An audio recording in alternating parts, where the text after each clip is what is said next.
जब 1960 में भारत ने अपनी स्पेस एजेंसी इसरो की स्थापना की तो बाकी देश हम पर हंसकर बोला करते थे कि भारत जैसे गरीब देश को अंतरिक्ष प्रोग्राम्स की क्या जरूरत है। जब हमने रशिया और अमेरिका से सहायता मांगी तो उन्होंने साफ मना कर दिया। हमारा पहला रॉकेट साइकिल पर ले जाया गया और उसे नारियल पेड़ के सहारे लॉन्च किया गया। इतने बुरे दिन देखने के बावजूद भी आज इसरो ने भारत को अंतरिक्ष प्रोग्राम्स में बुलंदियों पर पहुंचा दिया है।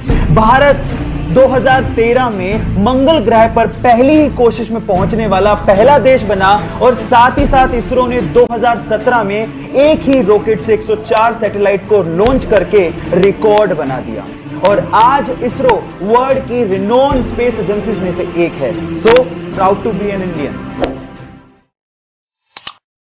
इंडिया की स्पेस एजेंसी इसरो का एक और कमाल सुनिए। नवंबर 2019 में कार्टोसैट 3 नामक एक सैटेलाइट को सफलतापूर्वक स्पेस में इन्होंने लॉन्च कर दिया। अब इसकी खास बात सुनिए।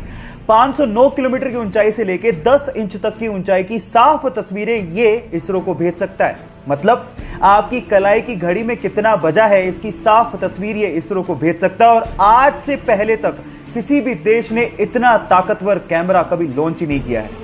इसरो ने हमेशा हमारे सर को फक्र से ऊंचा किया है, इसलिए उनके लिए एक लाइक तो बनता है। गाइस, क्या आपको पता है कि पूरी ही दुनिया के 72 ऐसे देश हैं जिनके पास स्पेस को एक्सप्लोर करने के लिए स्पेस एजेंसीज हैं, लेकिन फिर भी इनमें से बहुत सारे देशों को लॉन्चिंग के समय इंडिया की जरूरत पड़ती है। पर सवाल यह है कि ऐसा क्यों? डोंट वरी, मैं आपको बताता हूं।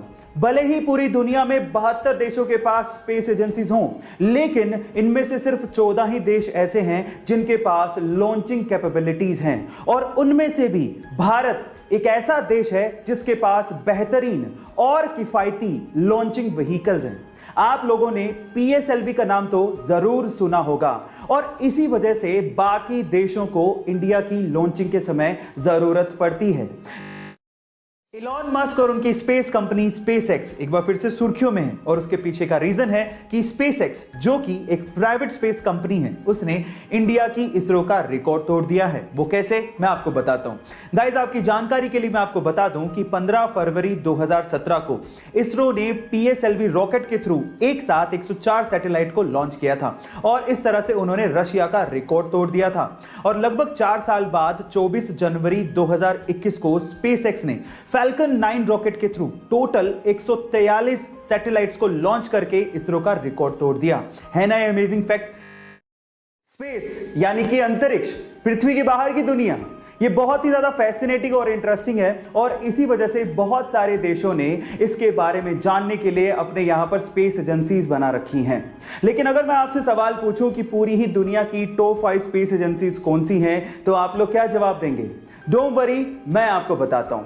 Let's find out the top 5 space agencies in the world. Number 5 हमारी इंडिया की इसरो। नंबर 4 रशिया की रोसकोस्मोस। नंबर 3 यूरोपियन कंट्रीज की यूरोपियन स्पेस एजेंसी यानी कि ESA। नंबर 2 चाइना की CNSA and undoubtedly number 1 NASA. और इन देशों के अलावा बाकी देशों की स्पेस एजेंसीज को पीछे छोड़ते हुए इलॉन मस्क की स्पेसएक्स 6ठे नंबर पर है। ये इंटरेस्टिंग फैक्ट जान के आपको कैसा लगा, चैट सेक्शन में लिखना मत भूलिएगा।